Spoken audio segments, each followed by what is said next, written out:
talking, he's going to have a discussion about the Connecticut River. He's going to explore the natural myth, the history, and reality, and from 1798 to today, Massachusetts.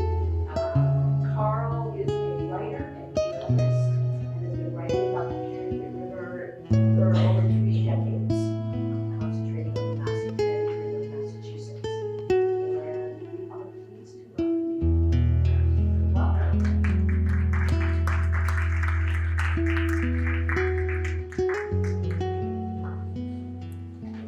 Hi.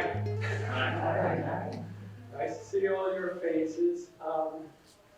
I've been really nervous about this, I have to say. I just, when I got asked to do this, I said, yeah, okay, I'll do it. And then I thought, what was I thinking? I'm going to be talking about myself, so which is not a thing that I kind of sort of lust after. It always was kind of unseen, it's what I've been thinking. But, I'm sort of part of the story. But let me just get back to thanking Greenfield Public Library. This is just a marvelous space. And I just, libraries are sort of the epitome of what we have for democracy these days. Maybe that's why I was so nervous about being here. I'm not sure, but and they're not here, but Marjorie, Jeremiah, Pamela, Lisa, these are all folks that, you walk into the library. We built this thing, and Greenfield has no idea what a wonderful asset it has been. I mean, library, you walk into any library in the world, but in this one in particular these days, they deal with my psychosis. When they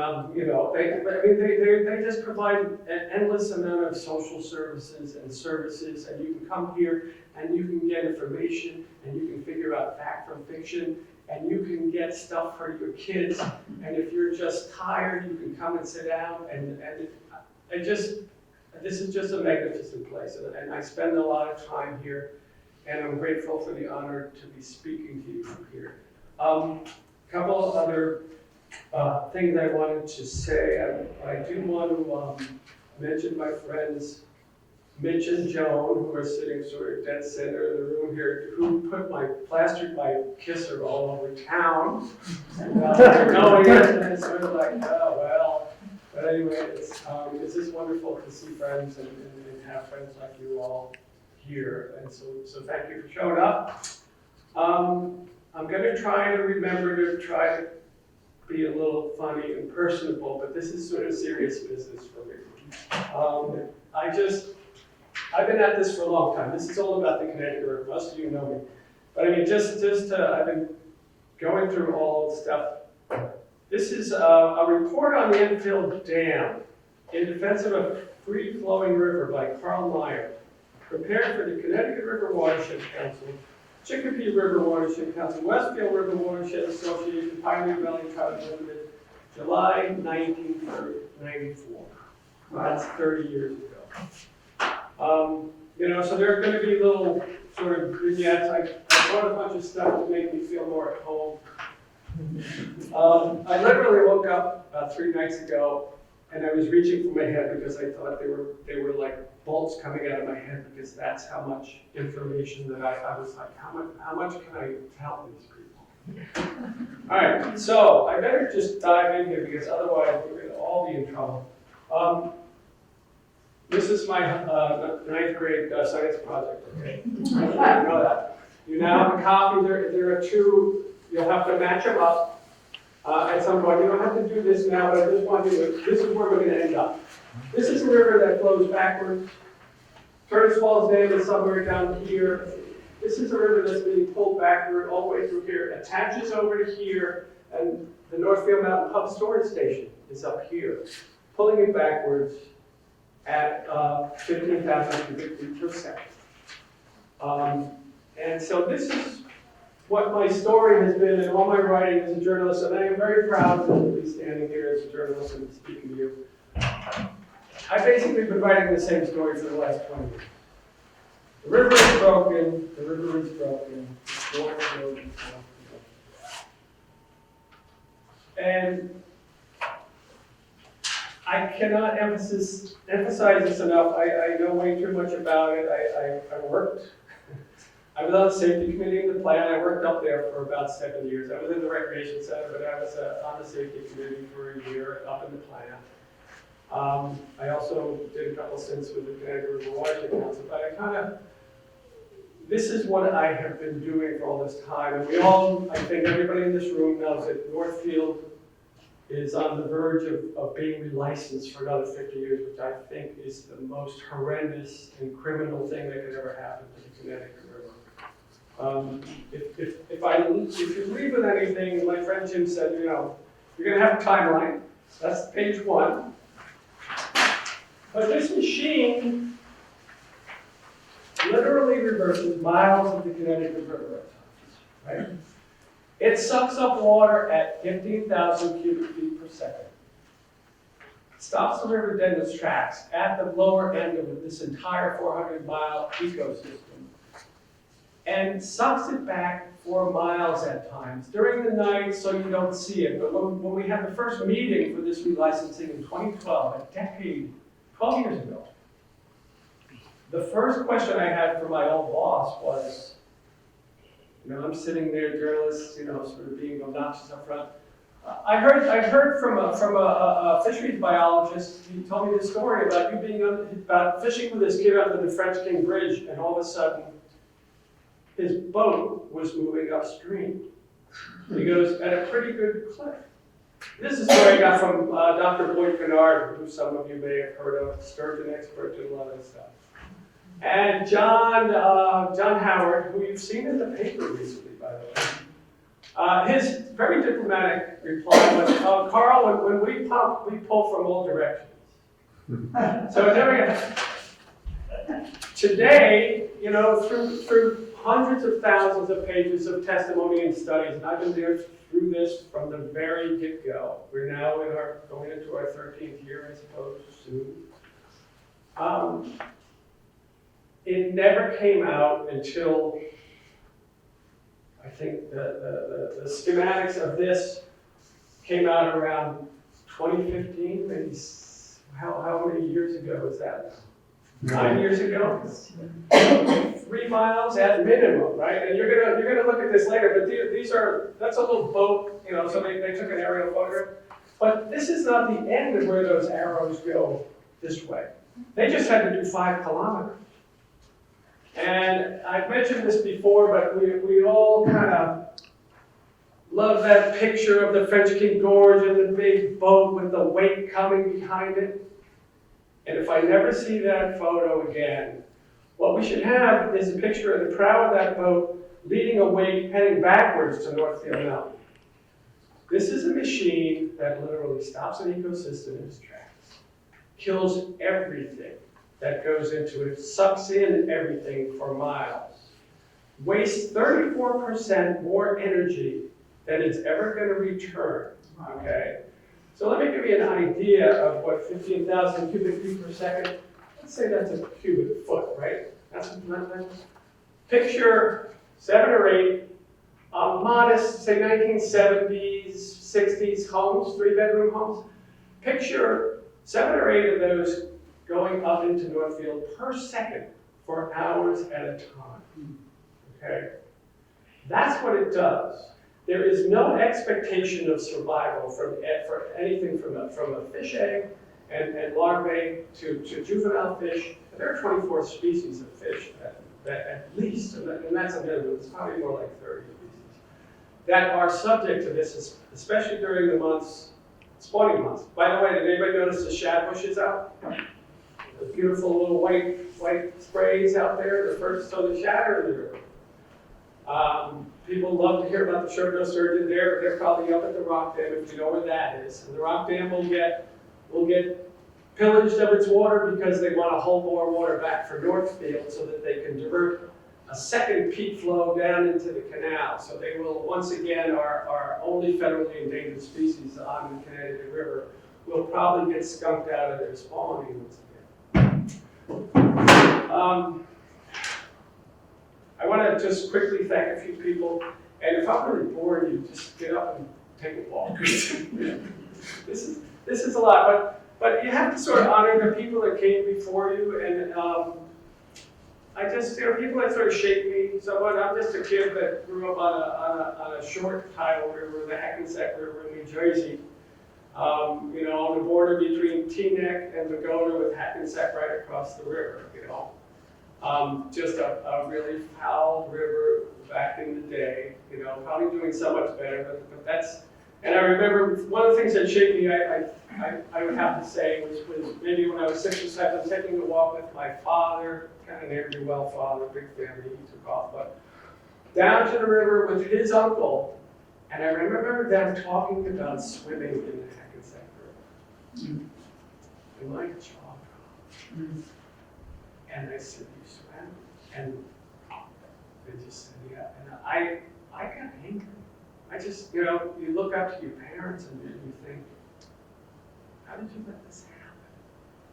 And I think that's sort of one of the things that sort of shaped me, is like, how do you let things happen,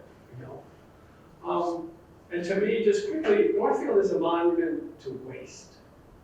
I mean, it runs today on climate scorching natural gas. It was built to run on the excesses of all those nuclear plants that we had here. Vermont Yankee, close to a decade now. Haddam Neck was down the road. People forget there was another plant down in Connecticut, not that far away, another 60 miles or so. That closed because of safety problems. Millstone 1 closed around 96, so did Yankee Row, but they were all just spewing out waste. And we were told that we were allowed to we don't have to think about electricity, and that's the whole problem. I know some of these people, some of you folks here were around for the nuclear protests, and I protested, got arrested at Seabrook, spent my 13 days in the Armory, and turned around and went to jail in New Hampshire. I worked on a jail farm for 10 days, 4 days. It was supposed to be 2 weeks, but good behavior.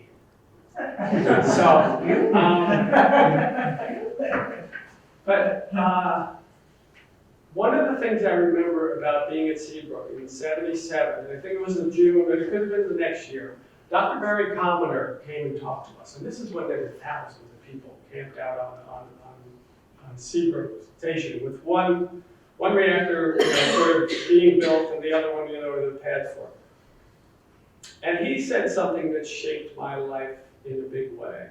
He just turned around and he goes, "You don't want to see any more of these reactors being built? The answer is simple. Consume less." Mm.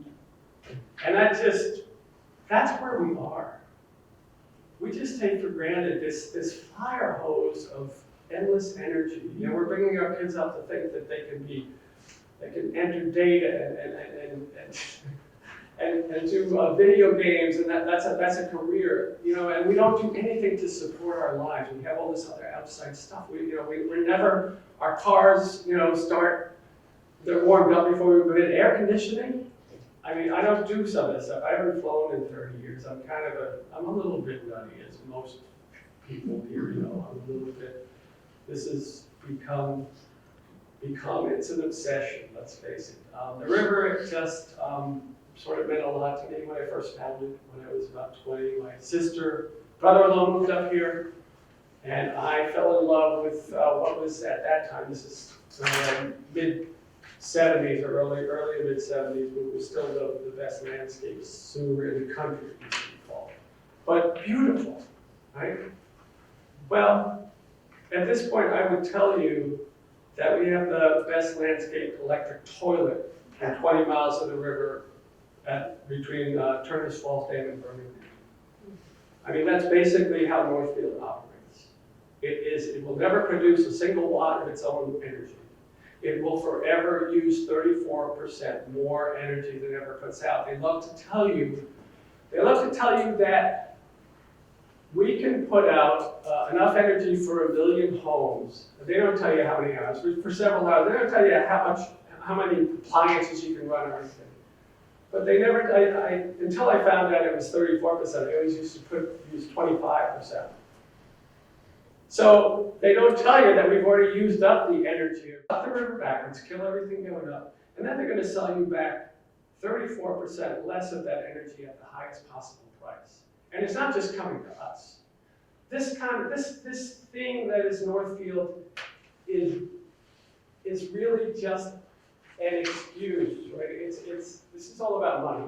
It's always a money-making scheme. Buy low, sell high, right? No big deal. 50 years of killing on the Connecticut River, just absolutely brutal killing on the Connecticut River. So, I'm sort of losing my place here. Who else was I? All right, so I'm going to skip back. We're going to come back to that. I'm going to get you to this in just a second. The other people that I want to thank. Terry Blunt, anybody here know who Terry Blunt is? Person there? Terry Blunt, if you ever take a walk down the Holyoke Range or Mount Sugarloaf, one of the greatest sort of conservationists and person that worked for the Watershed Council. He worked for the state, but all this preserved land around here, if you look at the Holyoke Range and you don't see any houses, that's Terry Blunt. Just this fabulous guy. He left us in 2010.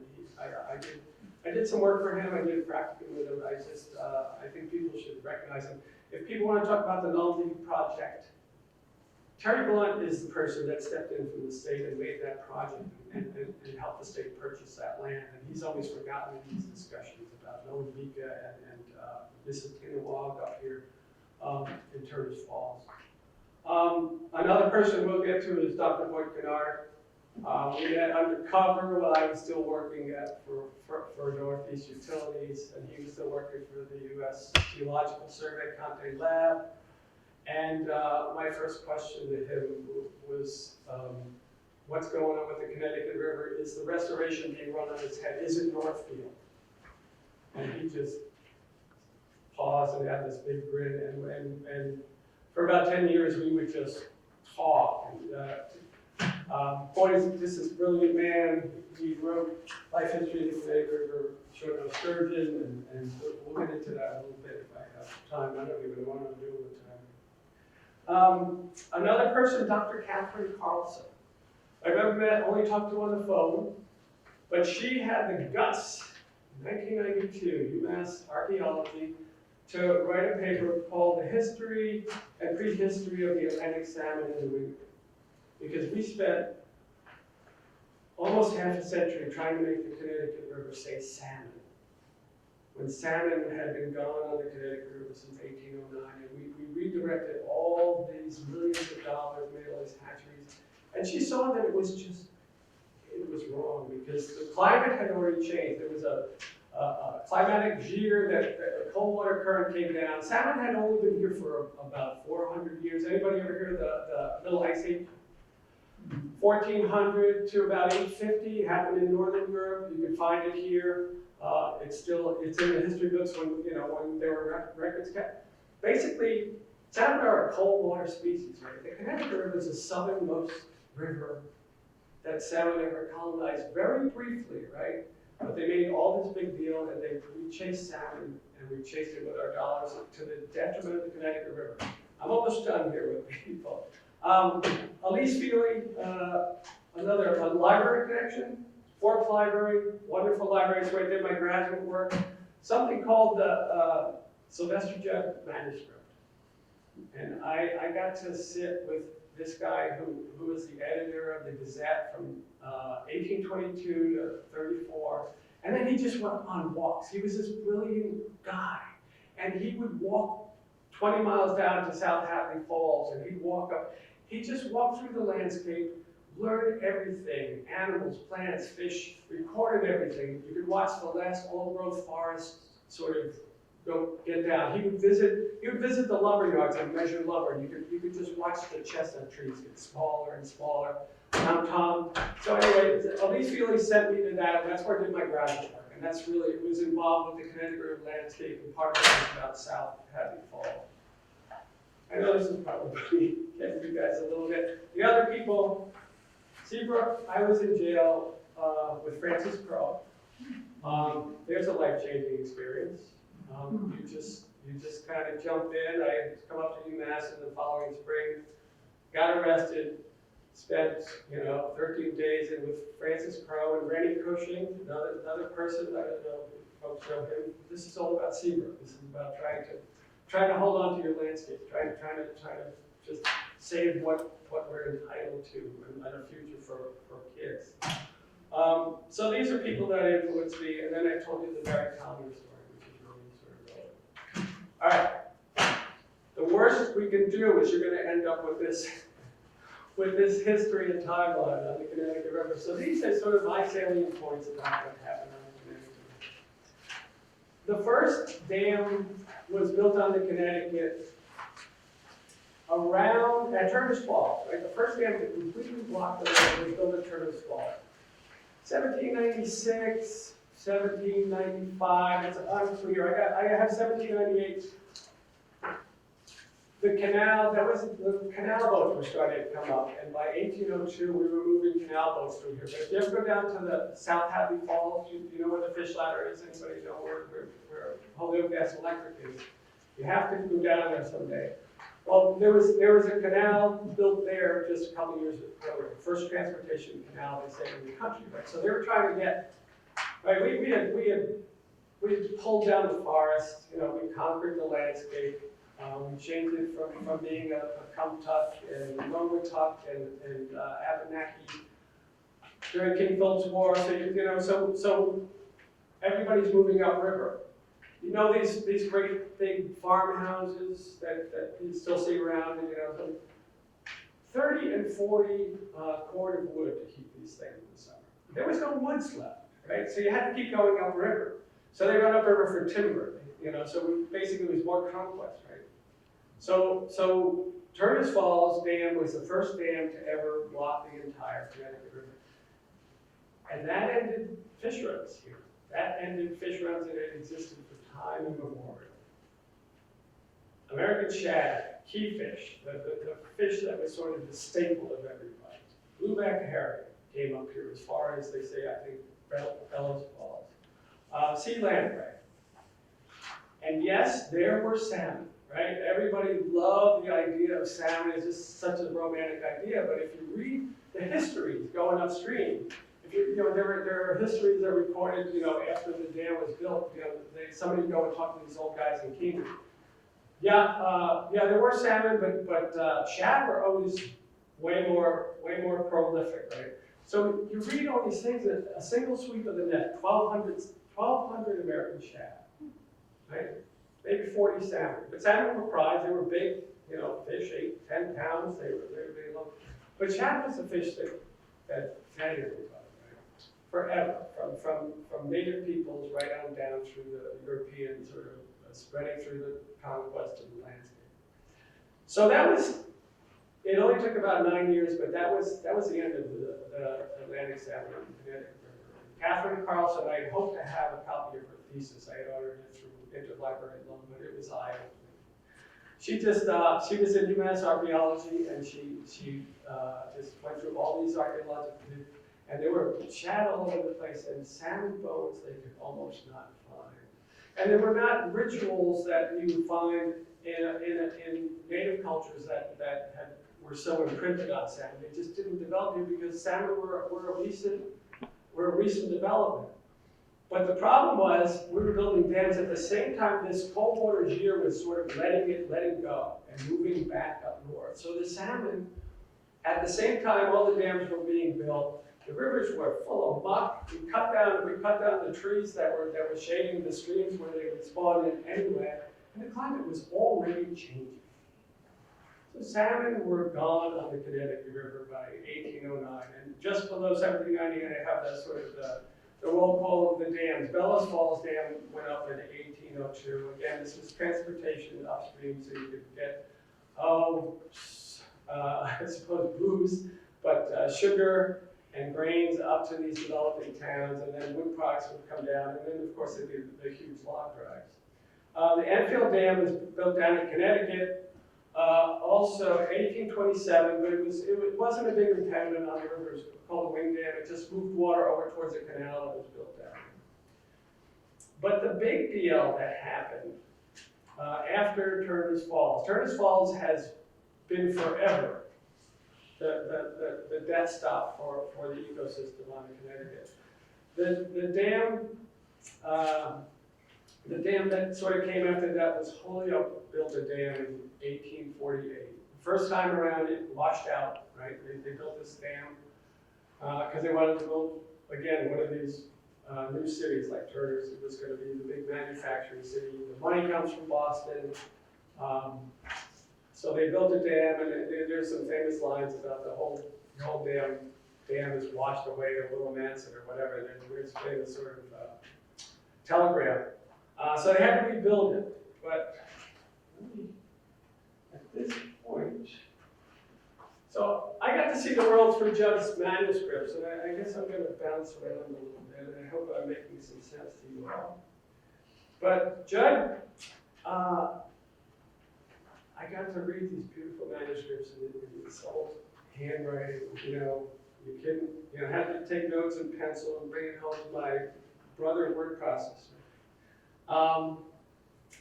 So let me see. This is a little bit of my writing in my thesis. Judd traveled to the construction site May 17, 1848. I went by rail down to Ireland Depot, which was what Holyoke was called before it was Holyoke, and examined the movements at the new city, so-called, near the falls. While he crossed the river on a swing ferry, okay, sort of picture that kind of contraption, to where fishermen worked the east bank of the falls. Saw them take shad and nets, an operation I never saw before. It took 10 the first haul and 60 the second time. 2 nets take 800 or 1,000 in a day. And I'm just going to continue reading this a little bit more. A sprawling wooden dam nearly a quarter mile long, 81 miles from the sea, was completed the next year. This is 1849. So now the Connecticut River is blocked at Holyoke as well as Turner, right? Completely blocked. It began filling to much fanfare on November 16, 1848, in a series of telegrams displayed at the Heritage Park. Reporter Jones Davis reported the events for his Boston employer. 10 a.m., gates just closed, water filling behind dam. 12 a.m., dam leaking badly. 2 p.m., stones of bulkhead giving way to pressure. 3:20 p.m., your old dam's gone to hell by way of Little Manson. So that evening, Judd made his own note. Dam on the falls at the new city was carried away today. The next day, this guy he just walked all over it. He just knew the landscape. Next day, Judd and his daughter, he had a bunch of kids. You never hear about his wife. I don't know what that was all about. Judd and his daughter rode 4 miles south along the Connecticut River on the 3-year-old railroad. Right? The railroads were new. They were going to put the canals out of business. They get off at Smith's Ferry. If anybody remembers, there used to be a Mount Tom Rose Company. Right at if you're on Route 5 and 10 and you're going up to Mount Tom, right across from there was Smith's Ferry. And so they got on Smith's Ferry, took the boat to the East Bank, which is now Brunel's Marina, I believe. That's where we're talking. Then walked 4 miles south to the falls along the South Hadley Canal, right? So the South Hadley Canal was actually quite a thing. It was you can still see parts of it if you go down the South Hadley side of the South Hadley Falls Dam, the Holyoke Dam. That canal completed in 1795 during George Washington's presidency, and out of business in the 3 years since the railroad's arrival, had been the first navigation to enter. Is there anything else to say here? Oh, after surveying the damage, Judd sat down to his notebooks and reflected. There is much done, but not much completed at this place, the new city. The going off of the dam is a sad accident for the proprietors. That was the proprietors of the Loxton Canal and the Connecticut River. That's all legal stuff. A more telling point about the accident appears in notes the following summer. June 28, 1849. Shad are still caught between Cabottville, that's part of Chicopee, and Springfield, and sold here. He was always writing about the price of shad coming up. He would follow them from the Carolinas, and he would go. The fishing place at the falls was ruined by the carrying away of the dam fall. They built another dam, so for all time, the Connecticut River is now blocked at South Hadley Falls, which is, I believe, mile 86 coming up the river from the sound. So what's going to happen? Well, they'll fish again beyond Springfield, upriver. And then 1872 happens. Holyoke Company versus Lyman. Right on our very own Connecticut River, the U.S. Supreme Court, landmark finding, rules fish passage on U.S. rivers as a right. Dam owners have to provide upstream and downstream fish passage on the Connecticut River. It would be another century or more till anything actually happened here at Turners Falls, the first dam, and we still haven't done it. 226 years later, there's hardly a fish getting past Turners Falls Dam. All right, so we're gonna keep going through this. So there were a lot of engineering fixes tried. Dams were built, fish ladders were built, they didn't work. Dams washed away at times, had to be rebuilt. So the next hallmark I want to give to you folks is 1952. The Connecticut River watershed was founded right here at the Weldon Hotel. Some of you know the Weldon Hotel. I ended up working that for them, but what you later find out is they're very close to the utility, very many utility connections, which kind of muddies the advocacy and the job that you do ultimately. 3 years after that, finally, right after 1872, the first successful fish lift on the Connecticut River happened at Holyoke Dam. And it was just a big iron bucket, right? And they figured out how to attract the fish with what's called attraction, where you just send the fish want to go upstream. So they nose into and you get them into this bucket, you flip it up, and it's on rails, and you put them down. 5,000 fish all of a sudden have access to Turners Falls. From mile 86 to 122 to the Turners Falls Dam, where they have not visited since 1798, all that time, but where they've been blocked, the first dam that ever blocked them. So, all right, so things are sort of happening, right, down at Holyoke. In 1967, this is a huge big deal, right? All of a sudden, this is the 60s. We're going to restore everything. We're going to talk about ecology, right? Something called the Cooperative Fishery Restoration Program for the Connecticut River Basin was formed. It was formed for the 4 New England states, Vermont, New Hampshire, Massachusetts, Connecticut. We were going to start moving fish upstream. We were going to spend money on this. The predictions were 1 million shad were going to pass Holyoke Dam. 850,000 were going to pass Turners Falls.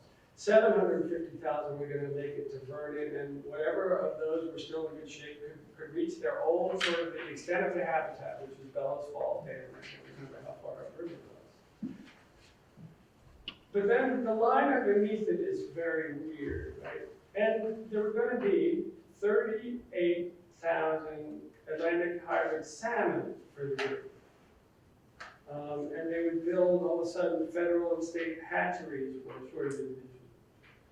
Now, here's salmon haven't been seen on the Connecticut River a run since 1809. Some people say there was a small one in 1815.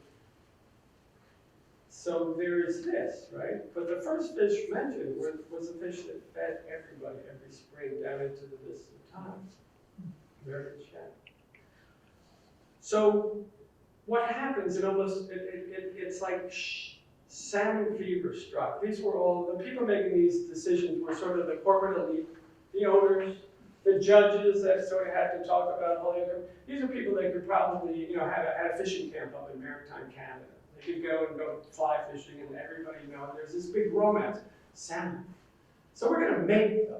We didn't have them. There were no, so they went and they went up into the maritime, and they found salmon, and they created these hatcheries. They spent millions of dollars on hatcheries.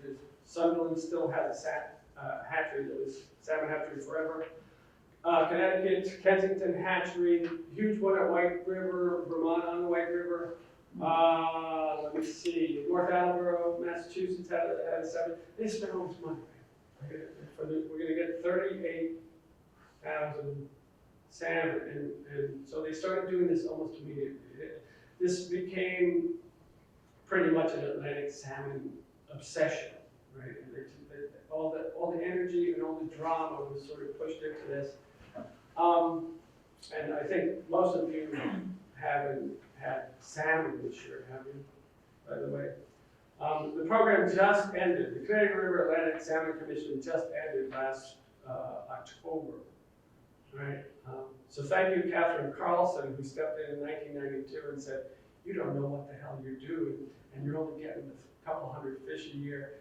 And all the fisheries guys said, "Oh no, this woman doesn't know what she's talking about." She knew exactly what she was talking about. So we did this forever. Meanwhile, the shad are not getting past Turner's Falls, which was the big deal. And they are coming through Holyoke Dam to beat the band. 720,000 shad, American shad in 1992. 720,000.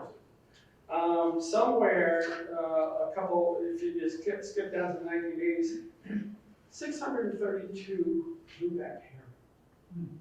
This was a river that was coming back to life, right? But we couldn't pass. Well, here's what we did, right? So, all right, so a couple of years later, after they, that we're going to go after, we're going to give you your shad, but we also want to give you your salmon. Clean Water Act passes. It's got all this great sort of verbiage about protecting the chemical, physical, biological aspects of rivers and water, right? And it mentions continuously flowing waters, natural rapid flow, all these great things, right? Northfield didn't open until a year later. It was supposed to open in 1972 in tandem with the Vernon nuclear plant. They were going to run together. They were like little cousins. We're going to have all this extra energy. You can run the cheap stuff and make big money off the public on money. Well, Northfield, they flooded the plant. One guy died. The entire, if you've never been in Northfield Mountain Station, it's 10 stories high, football field long. And all this, there were the four giant turbines, right? That, a mile suck up the river through the powerhouse and all the way up to this 300-acre reservoir, 5.5 billion. But somebody left a valve, and some poor schlub was in the plant, and there was an escape hatch, and he did not get out. And this is also on the quiet. He kept this stuff up, but they were unable to open. They had to tear out all the equipment and start all over again. So the Clean Water Act, which talks about flowing rivers and biological integrity and killing fish and all sorts of interesting, things that are supposed to be good about water, was already in place before Northfield came online. This thing that's going to immediately begin sucking the river to a stop. It's a big bathtub. The 20 miles of river between Vernon Dam and Turner's Falls Dam the dam was raised when they built Northfield, so we'd have more water to pump up to the reservoir. They had this big basin up there. If you've ever been up there, 300, it's huge. And so here you're ready to do this. You finally get the thing going, and for the first time in natural history, whatever, river's running backwards. Everything that's in it, right? Picture spawning fish, in the spring, a month from now, and Northfield starts up its turbines. And the picture I gave you, which is I think the first one you flip over, that's Northfield's turbines running at 15,000 cubic feet per second. Okay, 7, 8 houses per second for hours at a time. These fish, particularly shad, I don't know how the other ones, but they batch spawn eggs and larvae, and they have to develop in the river. They're just floating in the water column for a few weeks. They're absolutely healthy. Northfield draws from downstream, right? And I think it actually draws at least another mile downstream to a place called the Narrows. You know where they had to fix, some of you might know, the Miller's Falls Road that keeps getting pounded and starting to fall into the river. They had to fix it and turn it. And Montague had to pay for it last 2 years ago, 3 years ago. I don't know. Northfield, when it flushes water downstream, 20,000 cubic feet per second. I mean, it's like a pounding tidal wave, and it pounds right into that bank there. And who gets the bill? Who foots the bill? Right? Okay, so now the other piece of it. So here's the electric toilet. Right? Let's really sort of figure this out. So you have this big basin of water, 20 miles long, stopped. Northfield sucks it in, and you have backflow. You also have flow from downstream, the quickening the flow. When it spits it back out, it also pushes water upstream towards the mud, right? And there are schematics that are like this one, That shows at least a mile going up to a place called Kids Island when it pushes it out and there's a lot of water in the river. As a matter of fact, Great River Hydro just intervened and wants to talk to Northfield, wants to intervene in the FERC process for this, for saying that you're pushing water right into the front of our dam. So this is, how many miles upstream is that? I think it's like 12 miles upstream into Vermont, New Hampshire, Cheshire County. That's how much impact this thing has. Okay. So anyway, so Northfield opens, this is 73. The last three birds, daily tides, you can see them if you pay attention at Turner's Falls. But the river's also left empty. I don't know how many times people have looked over the Turner's Falls Bridge. I mean, they're damn lucky the sidewalk's on the other side. People would have been up and onto this a mile, years ago. It's just an empty cavern baking in the sun. And that's mostly because of Northfield, big dam. And when they pump the water out, when they make their money, right? When they make their money, peak prices, late in the afternoon, we can't figure out how to use less energy, so they're gonna just keep doing that. High prices we're paying for, the river and the fish are paying for it as well, right? So when they pump that down, they're also getting a second peaking because they shut that water into the Turner's Falls power plant, right? So this is supposed to be hydropower. This is supposed to be quick. It's not. It's right now, Northfield since 2014, when Vermont Yankee shut down, it's a gas plant. It's killing the climate. Part of why I am in this fight and trying to keep this in the news and am a journalist is because I consider this a fight for the climate. This thing is waste. I consider it trying to buy time for the people that come after us. I think that's our only job these days, to be honest with you. But any plant that stops a river, sucks it backwards, kills everything that goes into that plant, either going up through, or if it was a fish eggs sort of develop up there, coming back down, no expectation of survival. 34% waste. It is, I was just thinking about this. Does anybody remember Ralph Nader? Unsafe at any speed. I don't care if you build windmills out in the Atlantic Ocean. And this is their theory. They want to call this clean, carbon-free energy, right? This is how they like to portray it, right? It's a gas plant. So they're gonna do that. And then they want to take that energy at night when the wind's blowing. They tried to get a commitment from FERC to make the people that are building windmills out there sell them, make them generate at night, which they normally wouldn't do because the energy's not needed, so that they can send it all the way back here, jump over the cities like Boston and northern Massachusetts where this energy is going to be used. It's not about us. It is not about us. So they want to send it back, kill our river again, right, for another 50 years, and this is how they want to sell it. This is a monstrous plan. This is not anything that we want to pass on to our children. We're getting pretty close to the end of the road here. I looked up. I'm an intervener.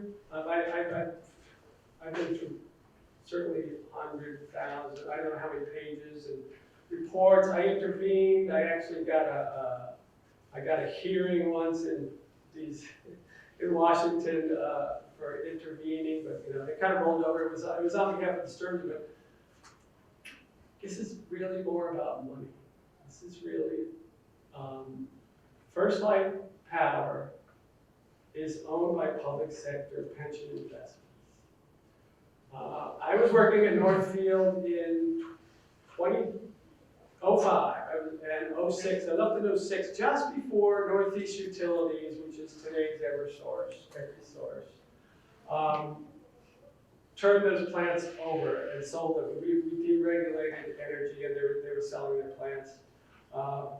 And they also did not want to have to build the fish passage structure that was coming when their license expired. So they also were coming out under the weight of the fact that they had to close Haddam they had a nuclear plant, and one of their millstone plants, they received in 1999 the biggest fine in nuclear history at that time because of safety problems on the river, so had them closed. A lot of them closed in '96. So I'm missing where I was heading with that. So they're getting, they want to get out of the business. So Energy Capital Partners, Goldman Sachs, New Jersey, they're my people, for God's sake. All of a sudden, people want to become, they want to be hydro managers, they want to be into the electricity thing. And Northeast Utilities is happy to get out, right? Because they're gonna do something smart. They don't want to have to pay for all this decommissioning stuff, all the nuclear waste of all their plants left. So they want to get out. They sold to whole tech, and everybody, they sell their stuff off. They get into transmission and distribution. They want to control the highway. That's where the money is. So that's how they sort of slugged into this. But then there are these people called market disruptors, and these are Wall Street guys, right? 3 people from New Jersey became Energy Capital Partners. They bought Northfield Mountain and turned it into what's today called First Light. And it was a pass-around plan for a few years. They got their money. Everybody, bought it for like 1.5 billion. They sold it to GDF Suez, which became NG. Throughout that process, by 2016, they're ready to sell it again. And who comes in with a low bid, low-hanging fruit? Public Sector Pension Investments of Canada. Who are they? They didn't exist before 2005. They're investment bankers, right? This is. They saw an opening in the market where they could get something for free, right? So they come in and it's venture capitalism. But public sector pension investments is giant. London, Tokyo, I believe they're in Australia, Ottawa, the West Coast. They are literally an arm of the Treasury Board of Canada. So this, and so so who owns the Connecticut River these days? Well, okay, we're funding the pensions of the Canada Army, teachers, public servants, but it's really just a giant investment. So they're going to call themselves eco-friendly. I don't know, biggest hydro. I forget the terminology, but they're just setting up. What they do is they do leverage buyouts, right? So they got this plant for cheap. They come and they just run it, in 2016, 2 years before the license was supposed to expire. The license is supposed to expire, I'm going to expire at some point. License is supposed to expire, it did expire, the initial license for this monster, April 30th, 2018. At some time way back, I thought, oh God, that's going to be so great when it's over. Well, here we are in 2024. They've been making money off of this planet. We had 1 year of what their sales were from Northfield alone, 158 million. I told local bias once, I remember, I sometimes go back and watch these things, not because I want to see myself on TV or anything, but just double check. I kept saying 158,000, 158 million a year. So figure that from 2016 on till now, they haven't invested in here.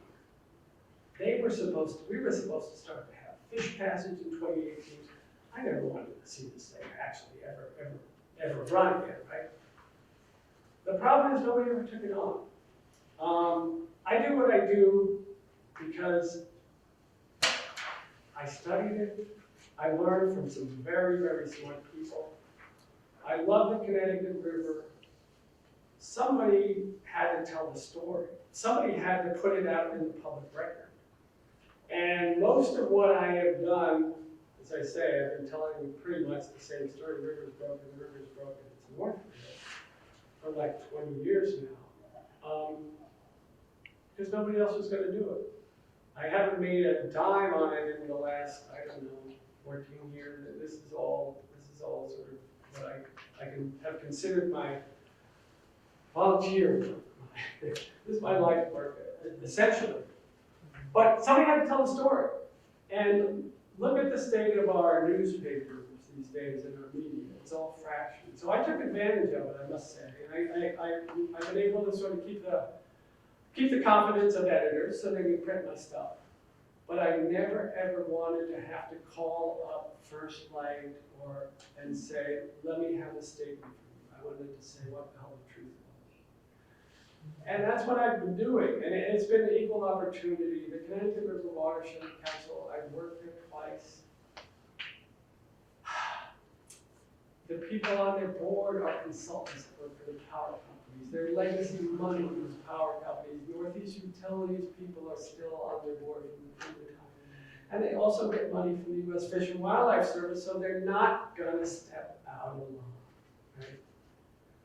So what we have, and many of you people know that we're in this relicensing, right? And this is what I'm sort of all getting around to. But nobody talks about this. They'll talk about erosion, they'll talk about saving fish. They do not talk about a river that goes back. They do not talk about 34% waste from the get-go, right? This is not mentioned. They'll call it erosion, they do not talk about what matters to an ecosystem. And that's the downfall. Every year we have Melton Beacon gets First Light, gives them $5,000, and we have this nice Riverside ceremony in August. But nobody's allowed to talk about First Light. Nobody's allowed to say, hey, that river behind us is dead. Because they give out these little bits of money, right? $158 million per year from 2016 on. I think they have their 1.2 billion back or almost. But meanwhile, they've been spending money like crazy. Right? They've been joining these consortiums that are out on the New York Bight, sort of off in New Jersey and New York. $600 million, First Light and 4 others, to lease, long-term lease for thousands of acres where they want to build their windmills, right? And they're gonna, and then they're gonna sell your energy to Pennsylvania, New Jersey. It's not really about here. And people have just started to wake up. I mean, I've been saying it's Northfield. The reason that you have North Star Farms and you have farmland that is being covered in plastic and solar panels, right, is because Northfield will be the excuse. When you have extra, we can take it. We'll store it here as a dead river. Shutesbury, the same thing. Wendell, New Leaf Energy, right? First Light, only about a year ago, maybe less than a year, they also opened their own bank, a $97 million lending arm for green energy. Where the hell did that money come from? Toronto Dominion Bank, Royal Bank of Canada behind them. Public sector pension investments. And New Leaf Energy are very closely tied in now through that bank, okay? If Al Norman were here, we would have, I would present him with this new term, which is eco-sprawl. That is it. It is just investment banking, etc. I'm going to have to just, I can tell, I'm just going to have to dive in and give you guys the rest of this, this outline. And then we can talk briefly about the other two things we have. All right. Let's honor Sam Lovejoy, okay? What is that? How many years ago? 74. So 50. No. How many years ago? 50. Okay, so mind your planes. We were going to have 2 more reactors there, right? They're all gone. They're all gone now, but thank you, Sam. And the other thing that people don't sort of remember is that started, right? That helped jumpstart the nuclear movement and stuff. But what ultimately ends these things is it costs too much money to run them and keep them going. There was more information that came to light after Sam sort of stole the plant.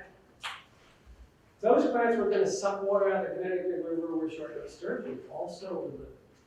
So short nosed sturgeon had a whole lot to do with also the Miami Plains ultimately not getting done. People protested Vermont Yankee, kept it in the news. I was working at the Watershed Council. I was trying to do their communications. Remember the big tritium leaks?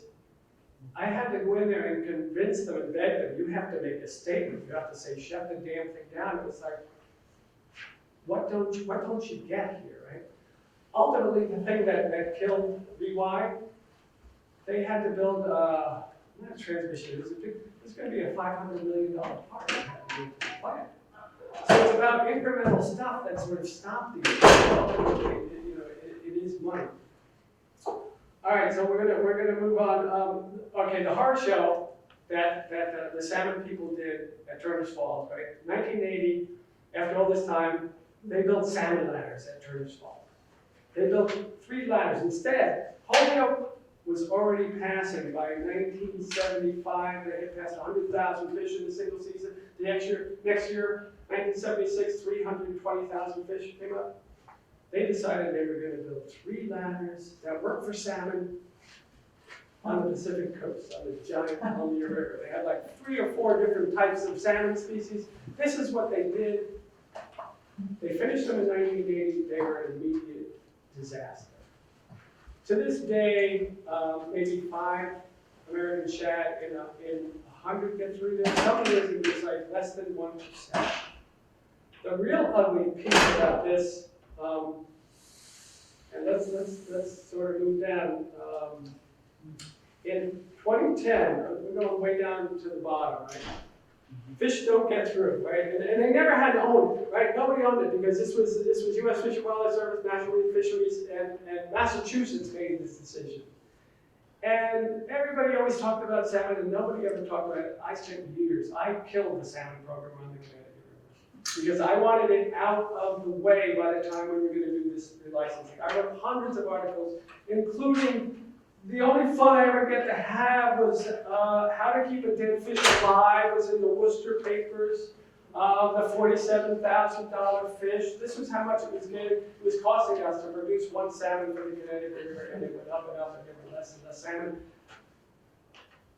Nothing was getting through tourists. They never had to tell the truth about it, and we kept the salmon program going. But in 2010, I took a bike ride down to Vancouver. I was going to follow the run up, and I was going to blog, which I did, and wrote to the papers. And I was just going to prove that, okay, fish get through Holyoke. And I left on May 1st. 2 days I was down in Old Saybrook, on my bike. I came back, and lo and behold, I got to Holyoke, and fish were zooming through, but it was hot. May 1st was like 92 degrees. I get here, and a guy named Charlie, who used to work in the plant, he goes, hey, they busted the plant. They busted Northfield Brook. They were trying to clean out the detritus, which is the dead fish and all the eroded stuff that they pulled down from downstream and upstream and up and down. It just accumulates in their reservoirs. So they had scheduled like a 2-week outage. And on day 1, May 1st, it just slumped right into this mile-long tunnel. That leads down to the Connecticut River, big straw. And I was like, wow, that's pretty interesting. I didn't think too much about it, but then I was in June, I was at a meeting in something called the Connecticut River Atlantic Salmon Commission. They needed to come and lab. And all of a sudden, I said to this new guy, Ken Sprankle, who's still the Connecticut River coordinator, good guy, works for you.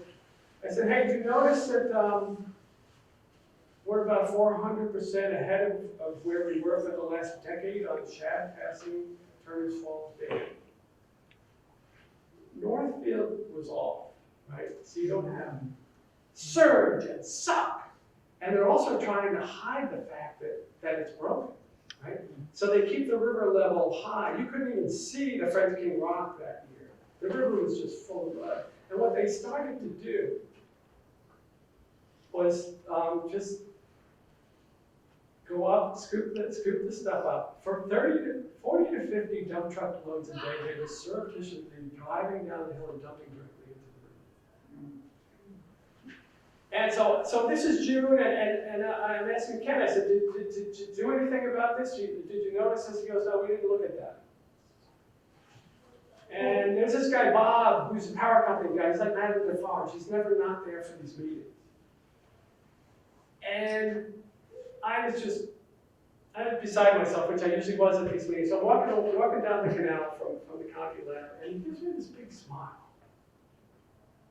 And I just was like, what the hell is this? By the time I got home that day, Northfield Mountain had shut down all their trails.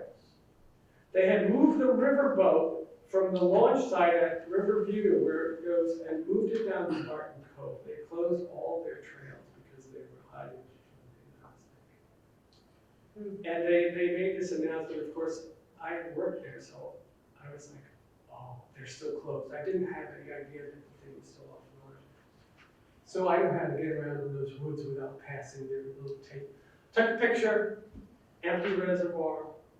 Again, another guy died from Davenport, I believe, who lived in Shelton Falls, first or second day, trying to suction, the hose got came loose.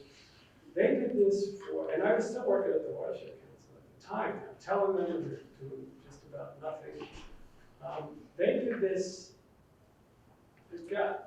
I handed it off to Gary Sanderson, who wrote about it, a couple days later about the shad passage going up. Because the shad, all of a sudden, they can find their way into these ladders that don't really work. But 16,000 fish is better than 1,000. So Gary does it, then I go up and I took a picture, and then I wrote a piece for the Gazette. And they showed the picture. Right? It took forever for the EPA to sort of come in and finally shut them down. I think it was early August. They were sanctioned and shut down until November. Anybody remember being without electricity all that time? Living by candlelight, not a fan or anything? No, they were there.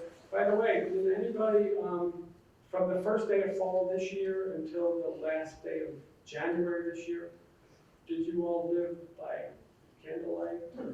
Did you have your holidays, huddled? Northfield was offline all that time. Unnecessary machinery. Anyway, I mean, the upshot of that is that shad passage at Turners Falls with a quiet river without the monster eating their young, the ones that got through and are heading to Vermont. We didn't miss it. Right? We didn't miss it. They got away with having to shut the plant down. They put a silt curtain in the river, and they made them dig the silt out of the river, which I think was more harm than good. It was sort of a big punishment, It cost them millions of dollars. They were round the clock to have to do this. But they wouldn't have, they were almost getting away with it. This is first light power. I'm going to figure out how to finish up here for you guys. This is the monstrous machine that, I sort of painted myself into this corner. I'm not an organizer, but I told them their story. I'll continue to do it, continue to sort of wait and have somebody wake up and say, Jesus, let's get a lawyer, let's get an injunction. This thing does not meet any of the, I have an intervention in there. I threw in a lot of verbiage. There are a lot of strings that you might pull, just anything. I mean, you can indict a ham sandwich. Get a lawyer. There are things called neighboring jurisdictions. We're eating Vermont and New Hampshire. We're going to sanction this thing for another 50 years. And the U.S. Fish and Wildlife Service, National Marine Fisheries, but the Massachusetts Wildlife, we have the sanctioning authority for this plant. They all signed off and said, we agree with First Light. We're going to let this thing run. And it is not going to stop reversing Monty. It is not going to stop killing everything that goes in there. They have this net that never worked when they had a salmon program, right? We have more floods and more whole trees coming down the river, more times than ever. They're going to put this in temporarily. It's going to have 3 1/8-inch mesh or bricks. Nobody's going to monitor it. They monitor it themselves, but think of baby pencil fin shad. Think of all those tiny eggs. This is not just one species either, but this is the species that used to feed us. That's what they proposed. And all of our government agencies signed on to this thing, and they said and they have signed on to what I call an obedience clause. Maybe I can read this and just about finish up. Let's see what it is. Hang with me, folks.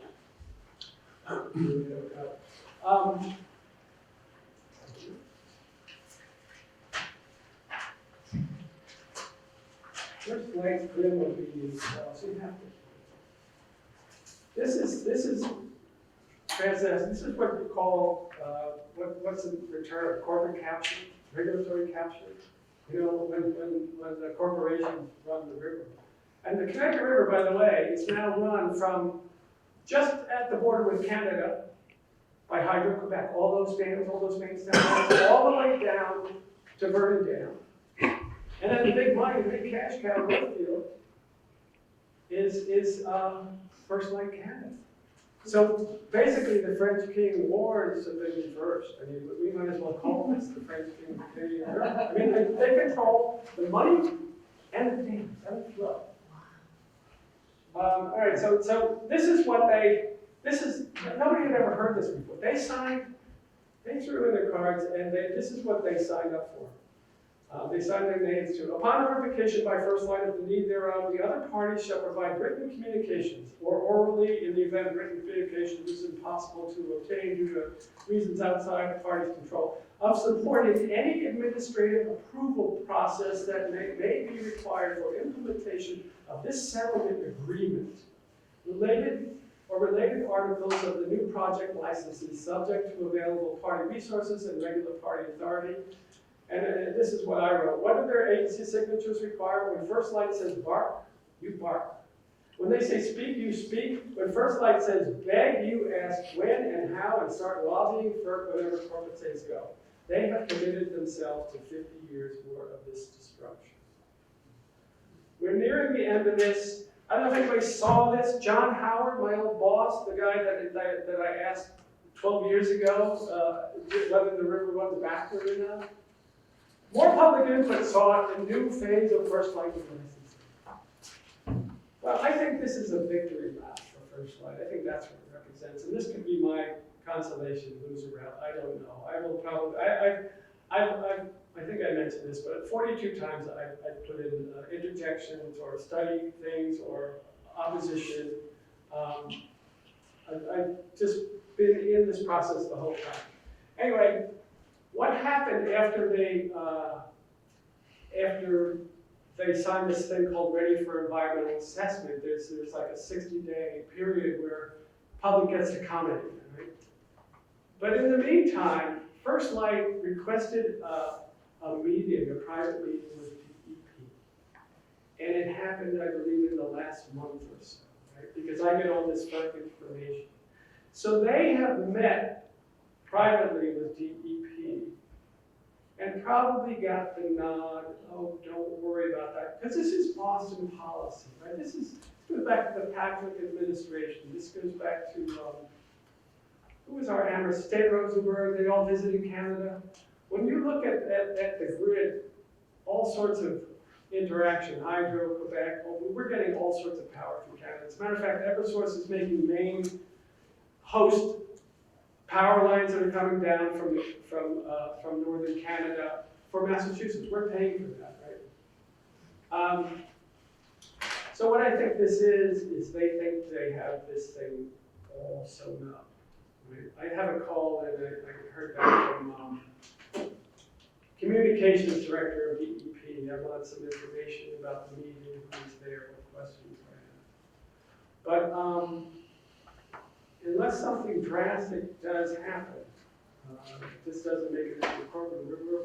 We're rounding the far turn. It's about 11:58, and the only thing that is going to save this, and like I said, I believe this is all about climate in the future. And without ecosystems, what do we think? I mean, we're just consumers. We have to stop thinking of ourselves as the government wants us to think of ourselves as consumers. You can still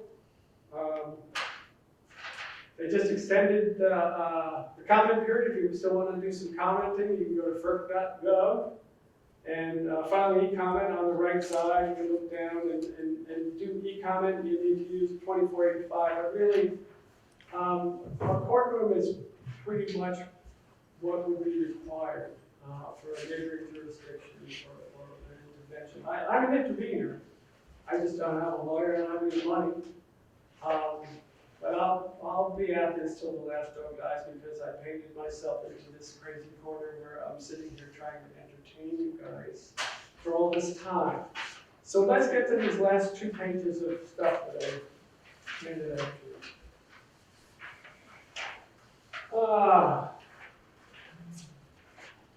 So you got the graph. You have the timeline, and then you can put, you're going to have to figure out where the Turner's Falls industrial park is. That hooks up, this hooks up to here, and the plant's up here, the sea is down there, everything's going wrong. And then I give you this one other thing, and this is not, this is 2 years ago in July. Remember how hot it was? There was no water in the river. It was just bone dry. Temperatures were upper 80s, mid 90s. The river was just desolate. Right? This is what it looks like when Northfield pumps and sucks out of the river at these things. It's a heart attack followed by a stroke. This is from the USGS. If you just Google up Connecticut River at Montague, click on the USGS, and then there's something up in the left-hand corner that says Legacy Graph. Go to that, and you can just put in any date you want. And this is what the Connecticut River looks like at a gauge that's right at the bikeway bridge. Do people know the bikeway bridge in Montague City? Well, there's that little green shed there. That's where this does. So this is what the river looks like. This is just about all of this is Northfield, right? Northfield, all right, sucking the river up at night, and then late in the afternoon. Sometimes you do it twice. So we're talking about a river that's going from about 1,800 feet all the way up to, well, let me see, what's that about? 15,000 cubic feet per second. 15,000 cubic feet per second. It's coming out of that 20 miles an hour. Hot water, developing eggs, everything. I mean, it's just the most brutal days you can possibly imagine. And this is when the river is at about 40. The average flow is around what's called natural rounded flow for the Connecticut River is just under 10,000 cubic feet per second. So anytime Northfield, just jumps on it, it's just violent like crazy. I think I'm just going to leave you with that. I'm very grateful that you came out. I'm happy to entertain a few questions. If you want to argue with me about whether we need this in order to survive the next 50 years, we lived without it for all the 50 years before that. And you wouldn't get anywhere with me. So let's not waste our time on that. But if there's questions that I can sort of deal with, I'd be happy to try something out. I just appreciate you coming in. If you know a good lawyer, have a pocket full of money, I have a great intervention in there. I have more stuff that I'll put in there. Just tell them, hey, take a look at this. But the watershed council is not going to do anything. Rights of nature is not going to be an answer to this. If you can't even mention that the river goes backwards and it kills everything that goes up it, and it wastes 34% or energy that it never put back out in your comments and in your professional stuff, I don't know what common sense planet you live on.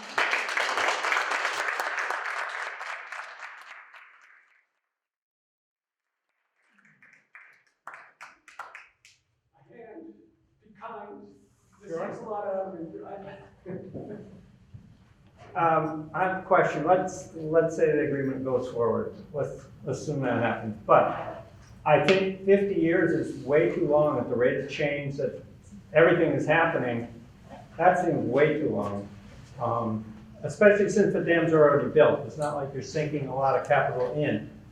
But what does it say about changing things to modify them in course corrections going forward? Does it cover that at all?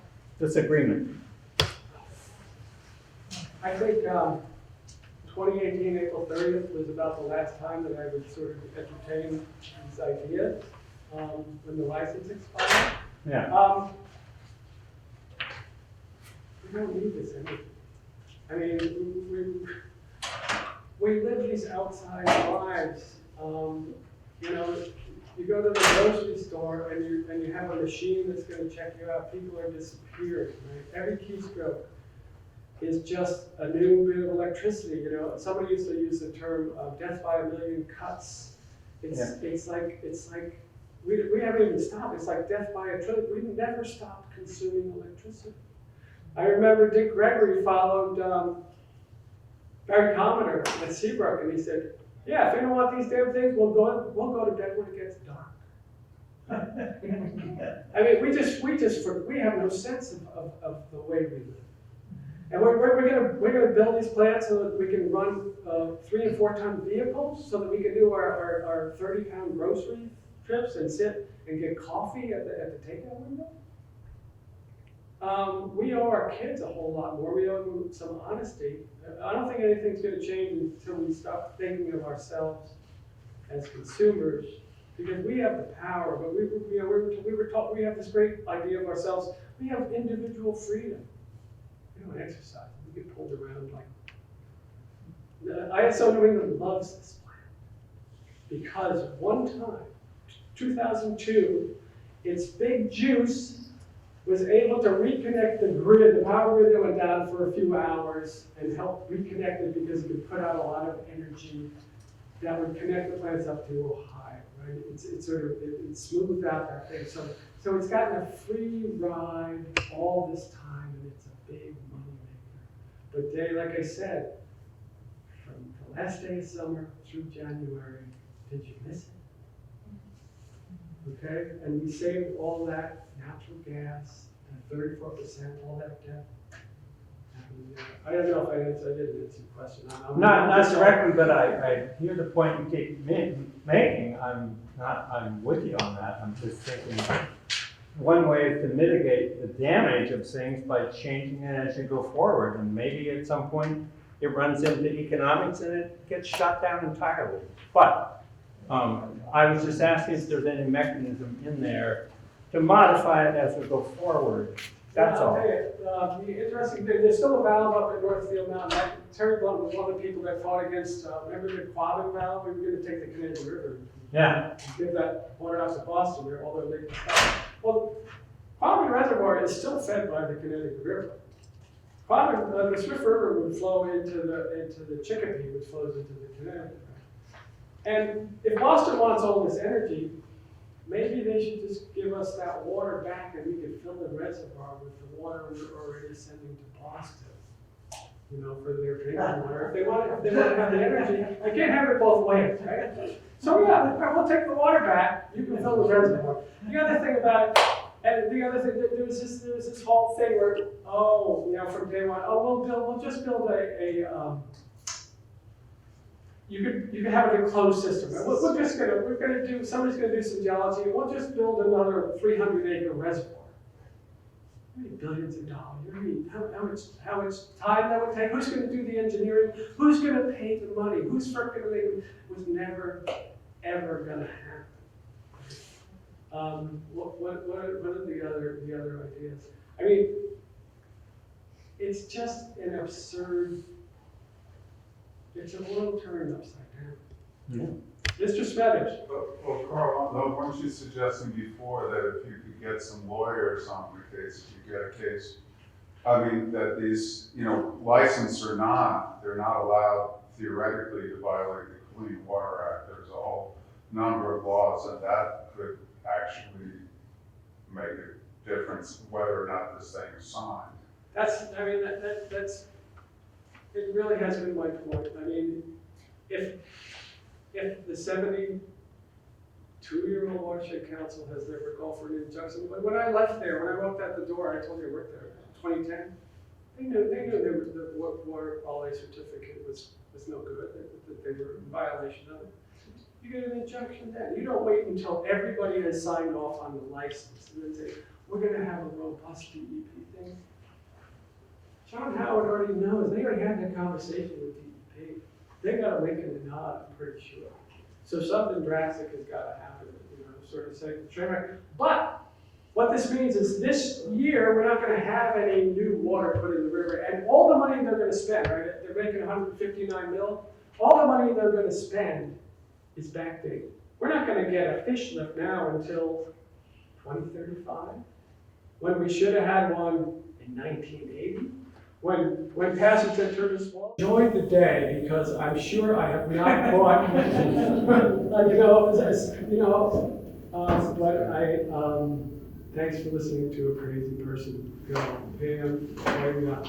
I'm wondering, I was interested to hear about the Canada connection, and I have been more aware of the tar sands issue with Canada really damaging our environment and the watersheds and bringing the dirtiest fossil fuel in the world thousands of miles into the United States, and all the treaty rights, et cetera. I was more aware of that issue, but it's stunning to me to think about on a grander scale, what is Canada doing to harm the environment in the United States and other countries? Like, is this their new mode of operation, or maybe not so new, but their mode of operation?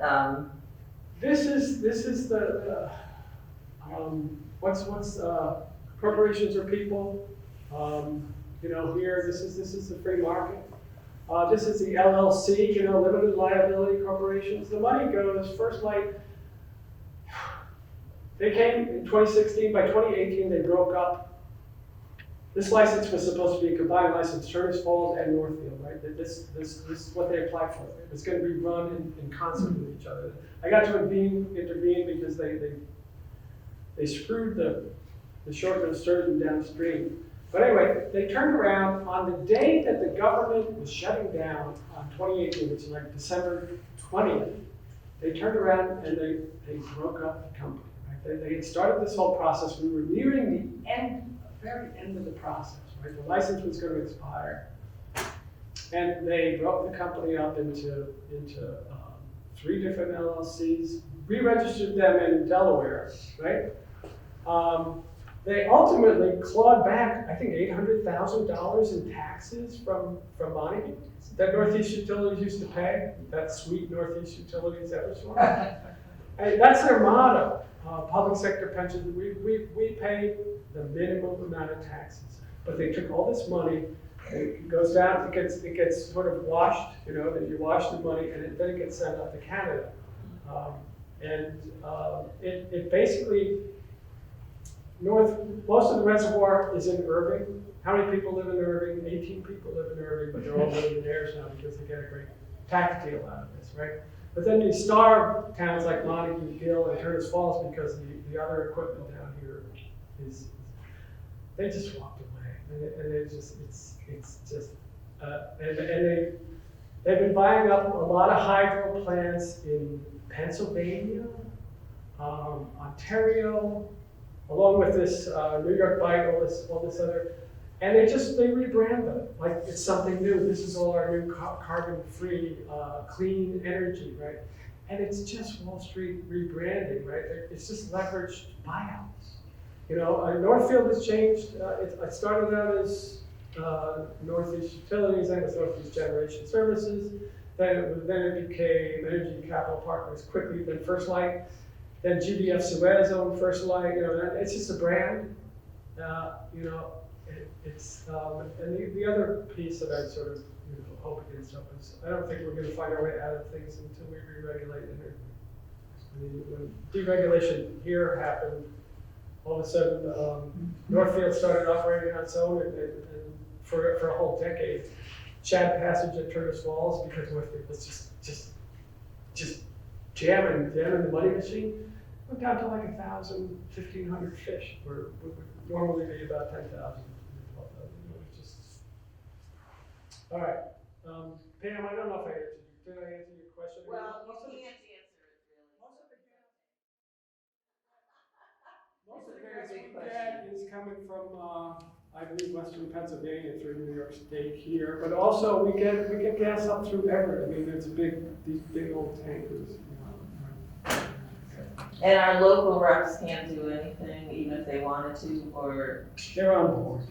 This is Boston policy. This is not, don't, we're gonna have a robust. When you hear the word robust, we're gonna have robust hearings from the DEP, they don't tell you what they're gonna talk about with it. It's not gonna happen. And this is what the Washington, the people that are saying this, they're actually helping to get this thing relicensed. If you're not standing against it. The most you're ever gonna get out of it is say, do not relicense it. That was the best stance you could possibly take. Anything else, we have screwed our generation. But it's also, it's the planet. Go have it, drink. Thank you.